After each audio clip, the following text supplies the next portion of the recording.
Well guys, स्वागत है आप लोगों का हमारे यूट्यूब चैनल यूट्यूब एक खोज पर। आज की हमारी वीडियो रहने वाली है ग्लोबलाइजेशन पे, जिसे हम हिंदी में वैश्वीकरण भी कहते हैं। आज की वीडियो में हम कवर करने वाले हैं वैश्वीकरण की 3 टॉपिकों को, जिसमें वैश्वीकरण की हमारी पहली आती है अवधारणा, वैश्वीकरण की परिभाषा जिसे हम कहते हैं, दूसरी वैश्वीकरण के कारण और तीसरा हमारा वैश्वीकरण के परिणाम। इन तीनों चीज़ों को हम आज की वीडियो में कवर करने वाले हैं, तो वीडियो में एंड तक बने रहिएगा। ये वीडियो आप लोगों के लिए बहुत ज़्यादा हेल्पफुल रहने वाली है। तो वीडियो को शुरू करते हैं। सबसे पहले हम देख लेते हैं वैश्वीकरण की जो अवधारणा है, जो परिभाषा है, वो क्या कहती है। तो वैश्वीकरण एक ऐसी प्रक्रिया है जिसके माध्यम से दो या दो से अधिक देशों के बीच व्यापारों, सांस्कृतिक आदान प्रदान और सामाजिक पहलुओं के बीच जुड़ाव बढ़ता है। सिंपल सी बात यह है कि दो या दो से अधिक देशों के बीच किसी भी रूप में जुड़ाव होता है तो उसे ही हम वैश्वीकरण कहते हैं। ठीक है, वो रूप हो सकता है हमारा व्यापारिक, हो सकता है सांस्कृतिक आदान प्रदान, हो सकता है या सामाजिक पहलू हो सकते हैं। ठीक है, इसके कारण और परिणाम दोनों ही महत्वपूर्ण होते हैं। कारण और परिणामों पर हम थोड़ा आगे देखेंगे, जब तक अगले पेज पर हम चलते हैं। वैश्वीकरण के कारण देखो, सबसे मेन चीज़ यही होती है कि वैश्वीकरण के आखिर क्या कारण है, वैश्वीकरण क्यों फैलता जा रहा है। तो उसका सबसे पहला पॉइंट आता है हमारा तकनीकी विकास। जो तकनीकी विकास हो रहा है वो वैश्वीकरण का सबसे बड़ा कारण है। इसमें इंटरनेट, संचार और परिवहन तकनीकी में विकास के कारण विश्व भर के लोग एक दूसरे से जुड़े हुए हैं। क्या कहना चाह रहा है ये भाई? देखो, सिंपल सी बात है कि वैश्वीकरण का शाब्दिक अर्थ अगर मैं कहूँ तो दो या दो से अधिक देशों का आपसी जुड़ाव ही वैश्वीकरण है। अब वो माध्यम क्या क्या है? तकनीकी विकास है पहला। तकनीकी विकास में क्या है? इंटरनेट, संचार और परिवहन तकनीकी, इनके माध्यम से अगर दो देश आपस में जुड़ते हैं तो वही है हमारा वैश्वीकरण। ठीक है, व्यापारिक उदारीकरण, मुक्त व्यापार समझौता, आयात निर्यात में छूट और व्यापारिक प्रतिबंधों का कम होना वैश्वीकरण को बढ़ावा देता है। क्या कहना चाह रहा है व्यापारिक उदारीकरण? भाई, जो भी हमारी कट्टर नीतियां हैं देश के लिए, ठीक है, उनसे हम मुक्त हो गए हैं। मुक्त व्यापार समझौता अपने अपना लिया है। ठीक है, आयात निर्यात में छूट दी है। जो भी प्रोडक्ट आ रहा है दूसरे देश से या जा रहा है उस पर हमने छूट दी है बहुत ज़्यादा। व्यापारिक प्रतिबंधों को कम किया है। व्यापारिक प्रतिबंध का अशाब्दिक अर्थ अगर आप समझेंगे तो उसे एक तरह से टैक्स के रूप में भी आप ले सकते हैं। जो भारी भरकम टैक्स लगाया जाता था दूसरे देश से कोई भी प्रोडक्ट आता था उस पर, तो वही है हमारा व्यापारिक प्रतिबंध। व्यापार से जो भी प्रतिबंध लगाए गए वो हटा दिए गए थे, वैश्वीकरण को बढ़ावा देता है। ठीक है, तीसरा है हमारा आर्थिक नीतियाँ। विभिन्न देशों द्वारा अपनी आर्थिक नीतियों में सुधार और विदेशी निवेश को प्रोत्साहित किया जाता है। क्या कहना चाह रहा है ये? जो भाई विभिन्न देश थे हमारे, ठीक है, उनकी विभिन्न अन्य अन्य हमारी आर्थिक नीतियाँ थी, तो उसके सुधार के लिए उन्होंने वैश्वीकरण को अपनाया, विदेशी निवेश को भी अपनाया, ताकि हमें एक दूसरे की जो मुद्रा है, जो हर देश की अलग अलग मुद्राएं होती है, उनमें थोड़ा फ़ायदा रहे हमें। ठीक है, यही था। चौथा हमारा सांस्कृतिक आदान प्रदान। सांस्कृतिक आदान प्रदान से क्या मतलब है इसका? फिल्मों, संगीत, फैशन और खाने पीने की चीज़ों के माध्यम से विभिन्न संस्कृतियों का आदान प्रदान हुआ है। अब देखो, ऐसा नहीं है कि भारत में अन्य देशों की फिल्में नहीं देखी जाती है, देखी जाती है। वो कैसे संभव हो पाया? वैश्वीकरण ने क्या किया है, अन्य देशों की जो भी अच्छी अच्छी चीज़ें हैं या फिर बुरी चीज़ें हैं, जो भी सब कुछ मिक्स होता है इसमें।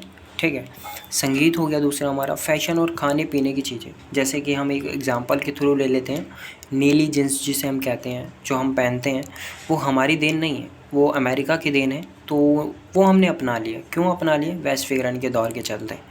तो एक चीज़ आप रिमाइंड रखिएगा कि भारत ने वैश्वीकरण की नीति को कब अपनाया था? 1991। ये डेट आपको याद रहे, मे बी अच्छा रहेगा। दूसरा खाने पीने से जो फास्ट फूड्स हम खाते हैं, ये भारत के नहीं हैं, ये अन्य देशों के हैं, तो भारत ने इसे अपना लिया है। ठीक है, इससे क्या हुआ? सांस्कृतिक आदान प्रदान हुआ है। ठीक है, पांचवा हमारा रहता है वैश्वीकरण पूंजी बाजार।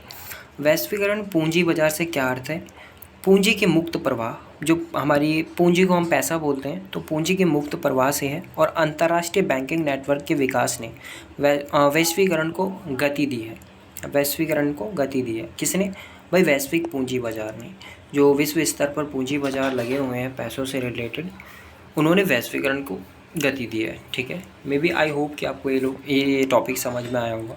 ठीक है, अगला है हमारा वैश्वीकरण के परिणाम। अब देखो, वैश्वीकरण के परिणामों की अगर हम बात करें तो ऐसा नहीं है कि हर चीज़ हमारे लिए सकारात्मक चीज़ें ही होती हैं। कुछ चीज़ें हमारी नकारात्मक में भी चले जाती है। तो वैश्वीकरण के यहाँ पे सिर्फ़ और सिर्फ सकारात्मक ही नहीं, नकारात्मक प्रभाव दोनों ही शामिल है। तो क्या है वो देखते हैं हम अगले पेज पे। हमारे वैश्वीकरण के सकारात्मक प्रभाव पर हम छोटी सी दृष्टि डालते हैं। सबसे पहला आता है हमारा आर्थिक वृद्धि।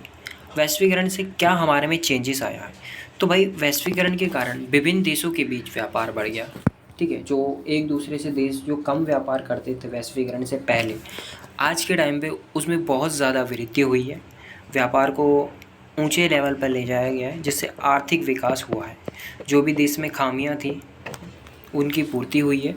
तो वही हमारा आर्थिक वृद्धि है। आर्थिक से अगर शब्द आप सुनते हैं कहीं पे भी तो उसका शाब्दिक अर्थ यही होता है, पैसों से रिलेटेड। ठीक है। दूसरा है हमारा नौकरियों के अवसर। अब देखो वैश्वीकरण आया तो क्या हुआ, विभिन्न कंपनियां भारत में स्थापित हुई। मैं सिर्फ एक भारत का एग्जांपल लेके चलता हूँ, क्योंकि अन्य देशों के बारे में हमें ज़्यादा नॉलेज नहीं है, क्योंकि वहाँ पे हम रहते नहीं हैं। हम भारत में रहते हैं तो हम भारत की एक बार टॉपिक लेके चलते हैं। तो भारत में जैसे अगर कोई अन्य कंपनी एमएनसीज कंपनीज खुलती है तो उससे क्या होता है, बहुत लोगों को रोज़गार मिलता है। ठीक है। वैश्विक कंपनियों द्वारा नई नौकरियों के सृजन और रोजगार के अवसर बढ़े हैं। सिंपल सा सेंटेंस है, मे बी आपको समझ में आया होगा। ठीक है। अगला है हमारा सांस्कृतिक समृद्धि। भाई सांस्कृतिक समृद्धि इससे बहुत ज़्यादा बढ़ी है। ऐसे कैसे बढ़ी है एक बार देख लेते हैं। विभिन्न संस्कृतियों के बीच आदान प्रदान हुआ है, जैसे कि हमने अभी ऊपर पढ़ा। ठीक है। जिससे नए विचार, कला और परंपराएं उभरी है। हम आपने भी सुना होगा कई बार कि अन्य देशों के लोग हमारे रहन सहन खान पान को अपना रहे हैं, और खान पान तो छोड़ो, पहनावे तक को अपना रहे हैं। आखिर उसका क्या कारण है? वो है हमारा वैश्वीकरण। ठीक है। आई होप कि आपको ये वाला भी समझ में आया होगा। प्रौद्योगिकी में सुधार, ये क्या कहना चाह रहा है? अभी प्रौद्योगिकी क्या होती है? हमारी टेक्नोलॉजीज होती है। ठीक है। नए आविष्कारों और प्रौद्योगिकी क्षेत्र में उन्नति हुई है। नए नए हमारे आविष्कार आए हैं, प्रौद्योगिकी क्षेत्र में बहुत तेज़ी से उन्नति हुई है। आज के टाइम पे जो हम AI, चैट GPT वगैरह इन सब का यूज़ करते हैं, वो हमारी वैश्वीकरण की ही देन है, जो हर देश में आज यूज़ हो रही है। तो उसका कारण ही वैश्वीकरण है हमारा। ठीक है। जो नए नए उद्योग धंधे हमारे खुल रहे हैं वो भी हमारा वैश्वीकरण का ही कारण है। ठीक है। आगे यही कह रहा है हमारा सेंटेंस, जो विभिन्न उद्योगों में उपयोगी साबित हुआ है। ठीक है। आई होप कि आपको ये पेज भी समझ में आया होगा। अगर कुछ भी आपको वीडियो में नहीं समझ में आता तो आप कमेंट बॉक्स में अपना क्वेश्चन टाइप कर सकते हैं, आपको आंसर ज़रूर मिल जाएगा उसका। अगला पेज पे हम चलते हैं, हमारा है नकारात्मक परिणाम। अब देखो नकारात्मक परिणाम पर भी हम थोड़ी सी अपनी दृष्टि डाल लेते हैं। सबसे पहले आता है हमारा समानता में कमी। अब समानता में कमी ज़रूर होगी अगर वैश्वीकरण किसी देश ने अपनाया है तो। कैसे होगी भाई? जो अमीर और गरीब देशों के बीच आर्थिक असमानता बढ़ी है। जो अमीर देश है वो तो अमीर है, और जो गरीब है उन दोनों में कंपटीशन, या फिर जो हम क्या कंपटीट करते हैं एक दूसरे को कि हाँ ये देश अमीर है, ये देश गरीब है। तो ये किसका परिणाम है? हमारा वैश्वीकरण का ही परिणाम है।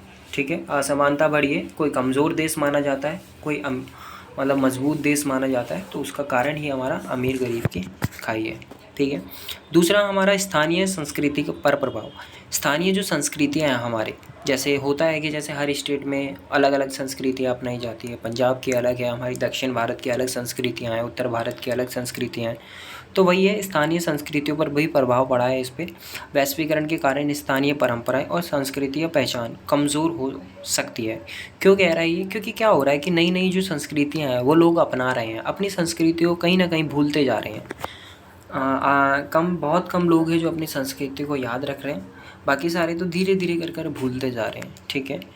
जैसे हमारा धोती कुर्ता का जो परंपरा थी उसे कहीं ना कहीं हम धीरे धीरे करके भूलते ही जा रहे हैं। आज भी बहुत कम लोग ही इसका उपयोग करते हैं, क्योंकि ये जो प्रभाव पड़ा है वो हमारा सीधा वैश्वीकरण का ही पड़ा हुआ है। ठीक है। अगला हमारा कहता है पर्यावरणीय प्रभाव। अब पर्यावरणीय प्रभाव कैसे पड़ रहा है वैश्वीकरण से? अब सीधी सी बात है, अगर कोई उद्योग धंधा खुलेगा तो उससे पर्यावरणीय गंदगी ज़रूर फैलेगी। उद्योग धंधों का मतलब है हमें प्रोडक्ट तो मिल जाता है जल्दी, सस्ता और जल्दी मिल भी जाता है, बट उसका सबसे बड़ा इम्पैक्ट पड़ता है हमारा पर्यावरण, हमारे पेड़ पौधों पर। तो वही है, ये कह रहा है कि उद्योगों के विस्तार से पर्यावरणीय संकट उत्पन्न हुआ है, जैसे प्रदूषण और प्राकृतिक संसाधनों का अत्यधिक दोहन। प्राकृतिक जो संसाधन है जो लिमिटेड मात्रा में हमारे, उनका बहुत तेज़ी से उपयोग होने लगा है, तो उसकी वजह से ही हमारा ये सब हो रहा है। ठीक है। तो आई होप कि आपको ये वाला टॉपिक पॉइंट भी समझ में आया होगा। अगला है नौकरियों का असंतुलन। कुछ देशों में नौकरियों का स्तर घटा। क्यों घटा? क्योंकि भाई मशीनें आ गई। फैक्ट्रियों में मशीनों का यूज़ होने लगा। अभी मशीनों की जगह जहाँ पर 10 लोग मिलकर काम करते थे, वहाँ पे एक अकेली एक अकेली मशीन काम कर दे रही है। तो इससे क्या हो रहा है, रोज़गार उनका कहीं ना कहीं घट जा रहा है। ठीक है, खासकर उन क्षेत्रों में जहाँ किफ़ायती श्रम का प्रयोग किया गया है। ठीक है, किफ़ायती श्रम का मतलब होता है जो कम पैसों पे हम श्रम को ले लेते हैं, उसे ही किफ़ायती श्रम कहा जाता है, जहाँ पे लोग कम मजदूरी पर भी काम करने लग जाते हैं। ठीक है, आई होप कि आपको ये समझ में आया होगा, नकारात्मक प्रभाव भी। एक बार मैं वीडियो आपको अगर कोई स्क्रीनशॉट वगैरह लेना हो तो आप लोग ले सकते हैं। जैसे ये सकारात्मक परिणाम थे हमारे, जिसमें हमने आर्थिक वृद्धि, नौकरियों के अवसर, सांस्कृतिक समृद्धि, प्रौद्योगिकी में सुधार वगैरह पढ़े। ठीक है, आपको कोई भी समझ में ना आया हो तो आप लोग कमेंट कर सकते हैं। वैश्वीकरण के कारण में भी हमने बहुत चीज़ें पढ़ी। ठीक है, वैश्वीकरण की परिभाषा भी हमने थोड़ी पढ़ ली। तो देखिए, अगर आपको ये वीडियो पसंद आई हो तो वीडियो को लाइक ज़रूर करें, हमारी मेहनत को लाइक करना ना भूलें।